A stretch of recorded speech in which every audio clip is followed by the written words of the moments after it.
ஏன் நிறைய நடிகைகள் வந்து கல்யாணம் பண்ணிக்காம இருக்காங்க சார்? கல்யாணம் பண்ணிட்டா மார்க்கெட் போயிடுங்கிறது தான் காரணம்.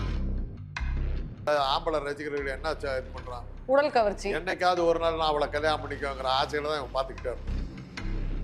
கொண்டாட்டினா இப்படித்தான் கேர் விஜா மாதிரி இருக்கணும். அன்னைக்கு இருந்த எங்களை போன்ற இளைஞர்களுடைய ஐடியல் பெண், லட்சிய அழகின்னு எடுத்தாலும் சரி, அந்த மாதிரி வந்தாங்க. ஒரே ஒரு குழந்தை முடிஞ்சு போச்சு. உச்சகட்டத்தில் இருக்கும் கல்யாணம் பண்ணிக்க மாட்டாங்க, குழந்தை பெறுகிறதையே தவிர்த்தாங்க. கர்ப்பவதியாக போயிட்டோம்னா நம்ம கவர்ச்சி போயிடுச்சேன்னு என்ன பண்ணுறோங்க. மார்க்கெட் போக போக எல்லாருமே அதை ஸ்ட்ராட்டஜியை ஃபாலோ பண்ணுவாங்க. இருந்தாவணுமா? இப்போ எனக்கு நானே என்ன ஆயிட்டேன், யூடியூப் வந்து ஒரு நாள் வரலன்னா எனக்கு கைகாலெலாம் ஆட ஆரம்பிச்சு.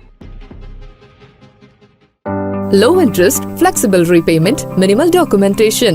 Repco Home Loans. தங்கம் வைரம் வெள்ளி தள்ளுபடி திருவிழா. தங்க நகைகள் சேதாரம் 1% குறைவு, வைர நகைகள் கேரட்டுக்கு 5000 குறைவு. உங்க லலிதால விலையை கம்பேர் பண்ணுங்க, எங்க கம்மியோ அங்க வாங்குங்க. கருப்பை புற்றுநோய் குறித்த சந்தேகங்களுக்கான தங்கம் ஹோப்பை இலவசமாய் அணுகுங்கள்.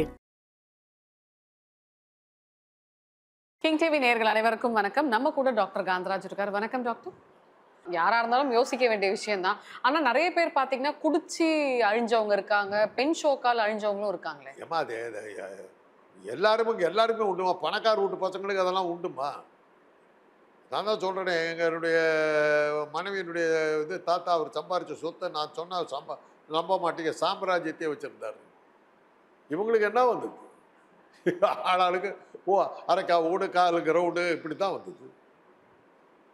அவரோட உயிர் இவ்வளோ பெருசு, ஊரே சொந்தம்.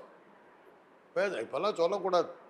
இப்போ எல்லாம் இது போட்டு எடுத்து பார்த்தாக்கா இவங்களுக்கு தெரியாத சொத்துக்கள் எவ்வளோ இருக்குது. திருப்பி போட்டு ஈச்சி போட்டு எடுத்துக்கிட்டு வர்றாங்க, வந்துக்கிட்டே இருக்குது. அவ்வளோ சொத்துக்கள் இருக்கு, கவனிக்கிறதுக்கு ஆள் இல்லை. அவ்வளோ பரந்த சொத்துக்கள் இப்போ தேடி கண்டுபிடிக்கிறாங்க. அதை தான் இப்போ நீங்கள் சொன்ன கேட்ட கேள்விக்கு சொத்துக்கள் வேல்யூ உள்ள அதுக்கு மரியாதை மதிப்பு இருக்குது, வியாபாரத்துக்கு இது அது வர்த்தகத்துக்கு லாயக்காக இருக்குது, டிமாண்ட் இருக்குதுன்னா தான் அந்த சொத்துக்களுக்கு வேல்யூ. இல்லாட்டி போனால் யார் அதை சேர்ந்துவோம்? அதில் சொத்தினுடைய மரியாதைக்கு தகுந்த மாதிரி தான் உங்களுக்கு இருக்கிற மரியாதை. இப்போ நீங்களே ஒரு வார்த்தை சொன்னீங்களா சார், சாப்பாட்டுக்கு வழி இல்லாமல் கூட நிறைய பேர் இறந்து போனாங்க, காணாமல் போனாங்க.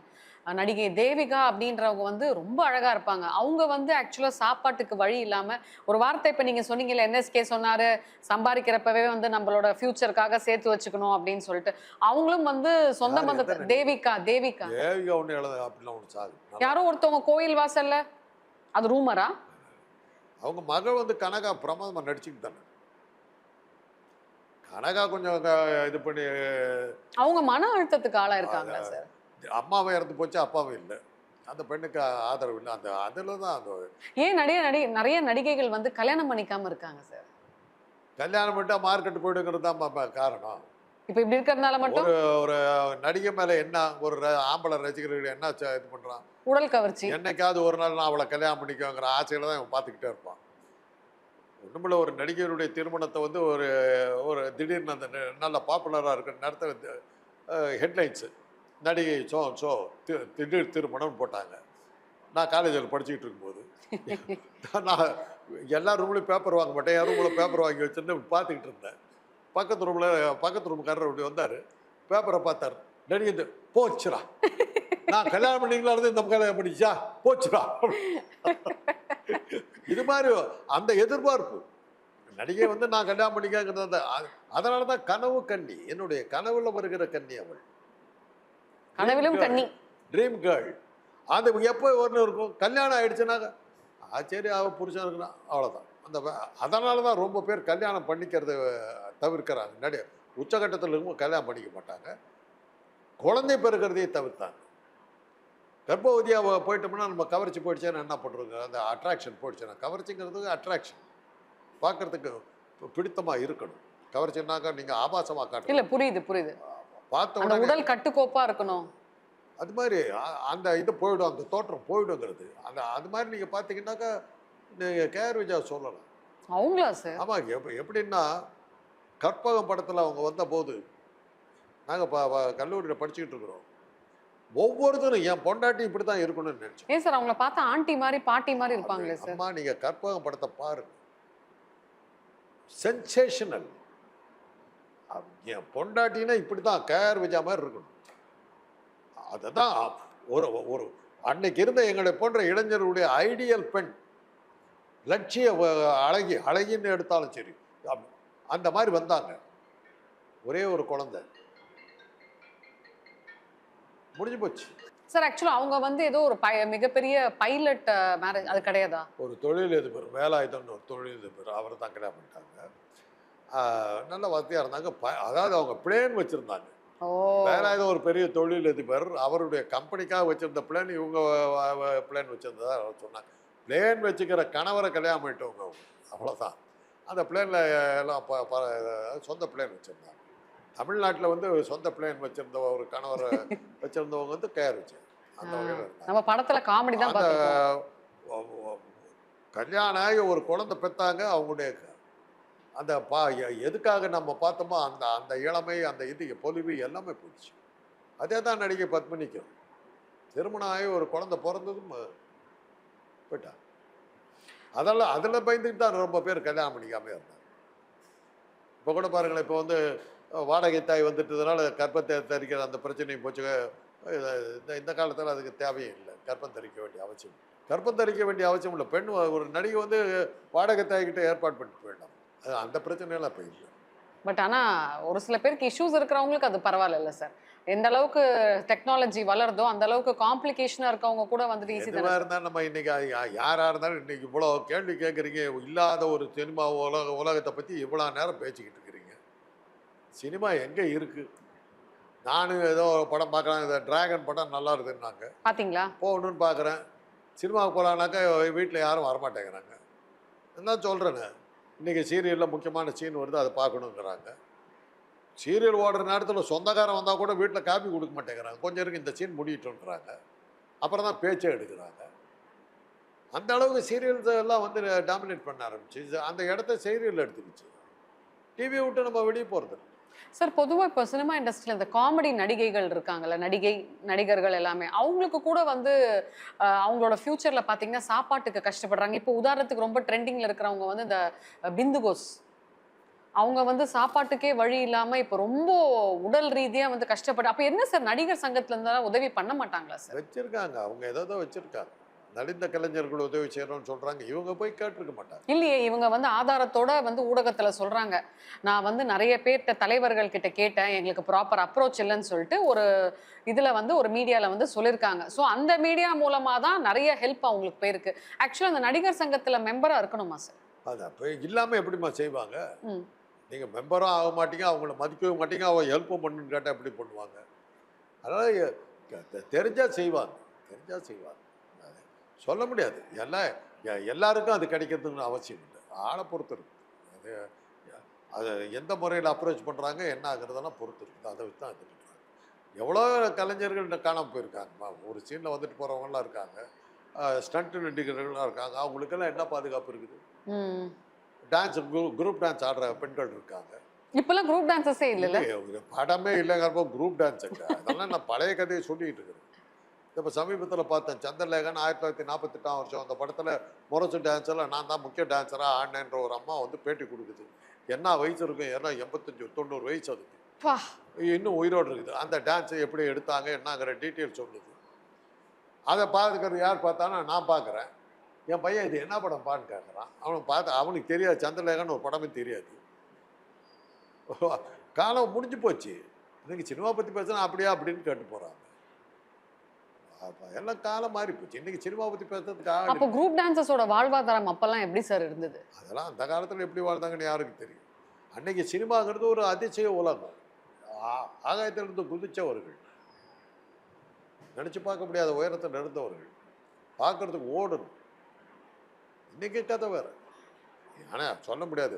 5-6 வருஷத்துக்கு முன்னாடி, ஒரு 10 வருஷம் இருக்கும், 10 வருஷத்துக்கு முன்னாடி நயன்தாரா வந்து சேலத்தில் வந்து நகைக்கடை திறந்தாங்க. நான் அன்னைக்கு பார்த்து எங்கள் சேலத்தில் இருக்கிறேன். நான் எங்கேயுமே என்னால் போக முடியல. Traffic jam. 3 லட்சம் பேர் வந்து வந்தான். அந்த அம்மா நடத்துற நம்பி அந்த நகை கடை கடையை திறக்கறதுக்கு. திறக்கிறத பார்க்கறதுக்கு 3 லட்சம் பேர் சேலமே ரொம்ப வலிஞ்சு.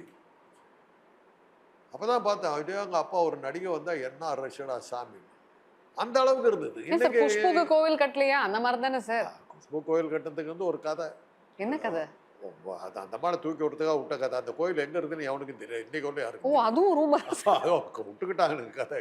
எங்கடா கட்டியிருக்கான்னு கேட்டா யாருக்குமே தெரியல. அப்ப எப்படி சார் அது? அப்படி ஏத்தி விட்டாங்க, ஐயோ, எல்லா கதையை கிளப்பி விட்டாங்க. குஷ்பு கோயில் கட்டியிருக்காங்க. அதான் அது விளம்பர உலகம். அது போய் எல்லாம் பேசிட்டு போவாங்க, கேட்டுக்க வேண்டியது. இப்போ இந்த பட்ட பேர் இதெல்லாம் கூட வச்சாங்களே சார். இப்போ நயன்தாரா பத்தி சொன்னதுனால நான் கேட்கறேன். இப்போ இவங்களும் வந்து மத்தவங்கள மாதிரி எனக்கும் இந்த பட்டம்லாம் சூட்டாதீங்க அப்படின்றாங்க. இவங்களே பேர் வச்சுக்கிறாங்க, இவங்களே அந்த பட்டத்தை எடுத்துக்கிறாங்க. செய்தியே இல்லைம்மா. பார்த்தாங்க, நயன்தாரா தன் பட்டத்தை திறந்தார், அது ஒரு செய்தி. அதை வச்சுட்டு ஒரு 2 வாரம் நீங்கள் ஓட்டலாம். உங்களை நம்பி தானம்மா அவங்க இருக்காங்க. டிஜிட்டல் மீடியா யூடியூப் நம்பி தானே அவங்க இருக்காங்க. சினிமா இல்லை, ஒன்றும் இல்லை, என்ன பண்ணுவாங்க? செய்தி வேணும், அதுக்காக இதெல்லாம் போட்டுக்கிட்டு இருக்கிறாங்க. யூடியூப்பை நம்பி தான் இப்போ அவங்க இருக்கிறது, யூடியூப்பை நம்பி தான் இருக்கிறாங்க. பார்ப்போம் எவ்வளோ நாளைக்கு இந்த சினிமா ஓடுங்கிறதே. விட்டகுறை தொட்டகுறைன்னு அப்பப்போ ஏதோ ஒரு 2 சினிமா வந்துட்டு போகுது. இந்தியாவில் வந்து சினிமா எடுக்கிறது 2 மொழியில் தான் எடுக்கிறாங்க. ஒன்று தமிழ், இன்னொன்று தெலுங்கு. ஹிந்திக்காரர்கள் பூரா தமிழ் படங்களுக்கும் தெலுங்கு படங்களுக்கும் வந்துட்டாங்க. அமிதாப் பச்சனே தமிழ் படத்தில் வந்து நடிச்சுக்கிட்டு இருக்காரு. இன்னைக்கு ஒரு நடிகரை பற்றி போட்டிருக்காங்க, அவருடைய வீடு வந்து ஏலம் போனது, இருந்த கடைசி வீட்டை விற்றார் அப்படின்னு இன்னைக்கு ஒரு இது போட்டாங்க. நிலமா அந்த மாதிரி போயிட்டு. ஓ, இருக்கிற வீட்டை சொத்தை விற்கிற மாதிரி. வடநாட்டு ஒரு ஹாலிவுட் பாலிவுட் நடிகர். எல்லாம் முடிஞ்சு போச்சு. சினிமா அந்த அந்த என்டர்டெயின்மெண்ட்டில் வந்து வேறு சிஸ்டம்லாம் வந்துருச்சு. வர்ச்சுவல் ரியாலிட்டியெல்லாம் வந்த பிறகு நீங்கள் வேணுங்கிறத வந்து 3Dயில் பார்க்குறதுக்கான சிஸ்டம்லாம் வந்துருச்சு. அப்படி கண்ணில் மாட்டிக்கிட்டிங்கன்னா உங்களுக்கு வேணுங்கிற படங்களை நீங்கள் பார்க்கலாம். ஆர்டிஃபிஷியல் இன்டெலிஜென்ஸ் வந்துருச்சுன்னா நீங்கள் நினச்ச மாதிரிலாம் பார்க்கலாம். ஏற்கனவே வந்துருச்சு, நான் சொல்லியிருக்கேன். மர்வன் மன்றோவும் ஐன்ஸ்டீன் ஹிட்லரும் வந்து ஹாப்பி கிறிஸ்மஸ் மாரி ஹாப்பி நியூ இயர் சொல்கிற மாதிரிலாம் டான்ஸ் ஆடுறாங்க. இன்னைக்கு ஆர்டிஃபிஷியல் ஒரு விஜயே வந்து ஆணாவும் விஜயே வந்து பெண்ணாவும் வந்து ஒரு படம் இது ஒரு தெரியும் ரீல்ஸ் வந்துட்டு இருக்கு. ஏஐல வந்து அவ்வளவு தூரத்துக்கு வந்துருச்சு. இப்போ அதை தாண்டி குழந்தையாவும் வருது. என்ன வேணாலும் பண்ணிக்கலாம். தேவை வந்து உங்க முகம்தான். என்ன வச்சு புள்ள எடுக்கலாம். எடுத்து கொடுத்தானா வாங்கி முடியாது சார். எடுத்து கொடுத்தா வாங்கி. தேங்க்யூ பாட்சோ. இல்ல இப்போ நீங்க சொன்னீங்கல்ல, நடிகைகள் குறிப்பா இப்ப நயன்தாரா பத்தி பேசும்போது எல்லாருமே யூடியூபை நம்பி இருக்காங்க. அது உண்மைதான் சார். ஏன்னா இப்ப ரீசெண்டா பாத்தீங்கன்னா அவங்க நிறைய இன்ஃப்ளூயன்சர்ஸை கூப்பிட்டு ரொம்ப நேரம் வெயிட் பண்ண வச்சு ஒரு சில விஷயங்கள்லாம் பண்ணிருக்காங்க. அப்ப இது மாதிரி தொடர்ந்து போயிட்டே இருந்தா மார்க்கெட் போக போக எல்லாருமே அதை ஸ்ட்ராட்டஜியை ஃபாலோ பண்ணுவாங்க. இருந்தாவணுமா? இப்ப எனக்கு நானே என்ன ஆயிட்டேன், யூடியூப் வந்து ஒரு நாள் வரலன்னா அந்த கைகாலெலாம் ஆட ஆரம்பிச்சு. நானே அந்த மாதிரி அடிக்ட் ஆகிட்டு. அப்போ அவங்கெல்லாம் எவ்வளோ கஷ்டப்படுவாங்க. செல்வாக்கு போகுதுன்னும் போது அரசியல்வாதியும் சரி, சினிமாக்காரரும் சரி, எல்லாத்துக்கும் அந்த இது ஒரு வெளியில் வந்த உடனே கூட்டம் வந்து சூழ்ந்து நின்றுக்கிட்டு இது பண்ணுறது என்ன, இவர் வந்த அப்படின்னு போயிட்டு பார்த்தாங்கன்னா என்ன ஆகும்? ஒரு படம் ஒரு ப்ரீவியூ ஷோ போடுறாங்க. அதில் வந்து ரஜினிகாந்த் நடித்த படம். அந்த படத்தை ப்ரீவியூ ஷோவுக்கு என்னை கூப்பிட்டுருந்தாங்க. என்னுடைய நண்பர் கராத்தே மணி அந்த படத்துக்கு என்னை கூப்பிட்டு போகிறாரு. அந்த படத்தை எடுத்து வந்து பாலாஜி அவர்கள் எடுத்த படம். நான் சொன்னேன், பாலாஜி எங்களுக்கு படத்தை போட்டு காட்டுவார், நான் வரலன்னா சொன்னேன். ஒரு இல்லை என்னோட வான்னு சொல்லிட்டு போயிட்ட போது ஃபிலிம் சேம்பரில் போடுறாங்க. இன்றைக்கி அந்த ஃபிலிம் சேம்பர்லாம் இல்லை, அந்த கட்டடம்லாம் போயிடுச்சு, எல்லாம் இடிச்சாச்சு. அங்கே நகைக்கடையெல்லாம் வந்துடுச்சு, ஃபிலிம் சேம்பரே இல்லை. அந்த அதில் போடுறாங்க. அண்ணா மேம்பாலம் இருக்குது, அது எல்லாம் கூட்டம் நின்று பார்த்துக்கிட்டு இருக்குது. கராத்தே மணியோட பேசிக்கும்போது ரஜினி வந்தார். ரஜினி இப்போ வந்து பேச போகுது, கூட்டம் அப்படியே பார்த்துக்கிட்டு இருக்குது. கூட வந்து ஜெமினி நிற்கிறார், ஜெமினி கணேசன்.